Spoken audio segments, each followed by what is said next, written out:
High বন্ধুরা, আশা করি সকলে ভালো আছো। আর তোমাদের আশীর্বাদে তো আমরা অত্যন্ত খুশি এবং ভালো আছি।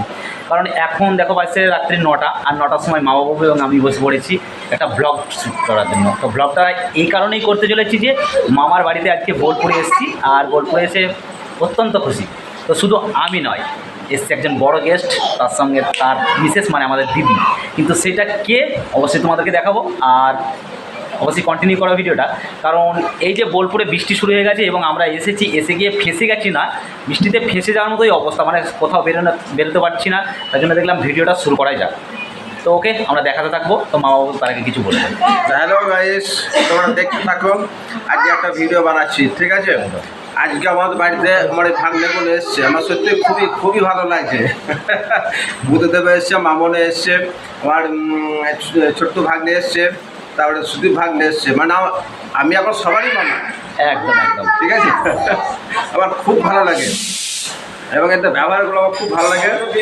কোথায় বৃষ্টিতে ভিজে আমার বাড়ি এসছে আজকে, কারণটা হচ্ছে আমাকে একটু সহযোগিতা করার জন্য। ঠিক আছে বন্ধু, তোমরা দেখতে থাকো। আর একটা আমার গেস্ট এসছে, হ্যাঁ সেটাকে আমি দেখাচ্ছি। আমি এসেছি বোলপুর শান্তিনিকেতন থেকে। দাদার বিশাল বড় আমি ভক্ত, তাই দাদার কাছে ছুটে চলে এসেছি। তো আরও অনেকজন এসছে, দেখাও সবাইকে।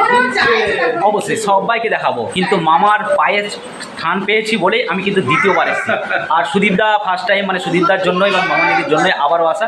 তো সেই বড় গেস্টটা কে অবশ্যই তোমাদেরকে দেখাবো। আর সেটা তো তোমাদের অবশ্যই সকলের চেনা, সকলের প্রিয় মানুষ, বুদ্ধদেবদা। দাদা, হ্যাঁ বলো। হ্যাঁ, বলতে চাইছিলাম যে মামার বাড়ি আমি অন্ততপক্ষে তোমার সঙ্গে দ্বিতীয়বার, এবং সুদীপদাকে নিয়ে ফার্স্ট টাইম। তো যাই হোক, অত্যন্ত তুমি তো খুশি মামার বাড়ি আসতে পারলে। একটা কথাই আছে না, মামার বাড়ি ভারী মজা। একদম, অবশ্যই মামার বাড়িতে আসতে ইচ্ছে তো করবেই না। তো সত্যি কথা বলতে গেলে মামা অনেকদিন থেকে বলতো আবার আসার জন্য, কারণ এগুলোতে আগে অনেকদিন আগে এসেছি। সেই এবারে করার জন্য যখন এসেছিলাম তো মামার বাড়ি গেলাম, মামনকে নিয়ে আসা হয় না, মানে সেই সময়টা হয় না। মামনকে নিয়ে এসেছি আর কি। আর আজকে বাড়ি যাওয়ার কথা ছিল, তো হঠাৎ করে আমার ইচ্ছা হলো যে না মামাদের বাড়ি থেকে ঘুরে আসি। কেননা মামন তো বাড়ি চলে যাবে, আবার কবে মামন আসবে সেটা কোনো গ্যারেন্টি নেই। ওই জন্য মামন বললো যে মামার বাড়ি থেকে ঘুরে আসি, চলো সবাই মিলে।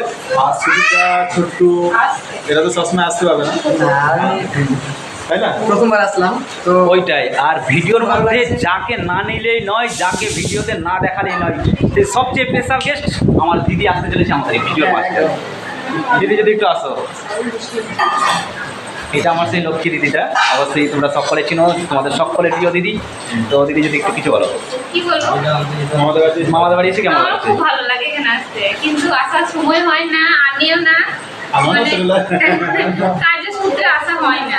তাই এবারে মায়ের বাড়ি এসেছিলাম, তো ভাবলাম একবার দেখা করেই যায়। একদম। তো স্পেশালি আমরা মামাকে নেব, কারণ মামাকে না নিলেই যেহেতু ভিডিওটা কমপ্লিট হবে না। তো মামা সকলের সঙ্গে পরিচয় করিয়ে দেবে, একটু সেগুলো আমরা তুলে ধরবো। আমার কাছে সকলের সঙ্গে পরিচয় করা হবে। দেখছো, অবশ্যই দেখতে থাকো। আমাদের গেস্টগুলো বাড়ি যাওয়ার জন্য খুব ব্যস্ত হয়ে পড়েছে। এসছে অনেকক্ষণ, ঠিক আছে? বৃষ্টির জন্য আটকে গিয়েছে। হ্যাঁ, তোমরা কিছু বলে দাও। আমরা এসেছি বোলপুর থেকে, তো প্রচণ্ড বৃষ্টি হচ্ছে, বাড়ি যেতে পারছি না। কীভাবে বাড়ি যাবো আমি বুঝতে পারছি না, কিন্তু বাড়ি তো যেতে হবে। তো এই যে মামা ভীষণ ভালো মানুষ, আমাদেরকে এত ভালোবাসা দিয়েছে, জাস্ট বুঝতে পারবো না। এদিকে যখনই বেরোবো মামার সাথে দেখা করে যাবো। অবশ্যই আসবে, একদম একদম। সবসময় এখানে দরজা এসে খোলা। মামা বাবু প্রচন্ড ভালোবাসা পেলাম, আবার পরবর্তীকালে আসবো। টাটা। এটাই। ঠিক আছে বন্ধুরা, তোমরা দেখতে থাকো। পরে ভিডিও আবার দেখা হবে, এবং আমি রাত্রে আজকে ভাগ্নে থেকে নিয়ে বেশ কয়েকটা ভিডিও শ্যুট করবো, ঠিক আছে? তার আগে আমিও কিছু দেখে নেবো মামার যে এই ঘরগুলো, সেই ঘরগুলো একটু দেখাবো। আর মামার মেয়েটা খুব সুন্দর ড্যান্স করে, একটু লাজুক। তো তুমি কখন ড্যান্স শুরু করছো বলো বোন? একদম, ড্যান্স শুরু হবে তো আজকে। অবশ্যই আর এখানে মামি আছে, অবশ্যই দেখতে পাচ্ছ, যেহেতু মামার জন্যই ব্লগটা শ্যুট হচ্ছে।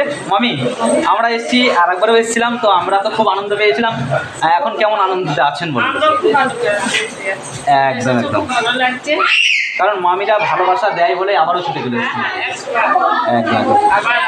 হ্যাঁ, তো মামা যদি একটু সকলের সাথে ঠিক আছে বন্ধু, তোমরা দেখো। আমি এই মাত্র ভিডিওটা শেষ করছি, ঠিক আছে? ভাগ্নে তুই কিছু পড়ে না? হ্যাঁ, তুই আজ প্রথম এসছ, কেমন লাগছে আমাদের বাড়িটা? হ্যাঁ আমাদের দারুণ এখানে লাগছে, এসে। কারণ মানে মামা মামিকে খুব মিস করতাম। আর মামা মামি গেছিলো আমাদের ওখানে, তো তখন আলাপ হয়েছিল। তো তারপর থেকে মানে মিস করতাম, যে মানে আগে চিনতাম না, তো যখন জানলাম যে মামার সঙ্গে যখন ইয়ে হলো পরিচয়, তারপর থেকে মানে খুব মিস করতাম। আর মামাও মানে ফোন টোন করতো আমাকে, এখন তো মিস করছি ভাগ্নে। তারপরে মানে কমেন্টও করতো আমাকে আজকে। তো ঠিক আছে, তোমরা আমাকে দেখছো। আর প্রথমবার এসেছি। আমার এই ভাগ্নাকে সত্যি খুব ভালো লেগেছে। ভাগ্নে বাড়িও আমরা গিয়েছি, ভাগ্নে বাড়ি আমরা প্রায় 14 জন মতো গিয়েছি। মানে হলুস টুলুস করে দিয়েছে তো বাড়িতে গিয়ে।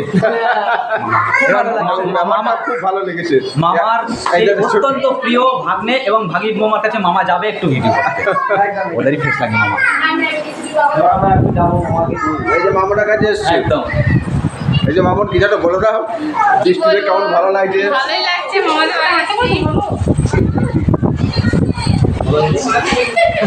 দিদি মানে লজ্জা পেয়ে গেছে, একটু ফোনটা করে দিয়েছিল।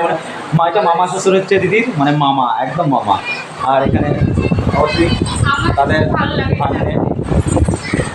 আর যে দাদা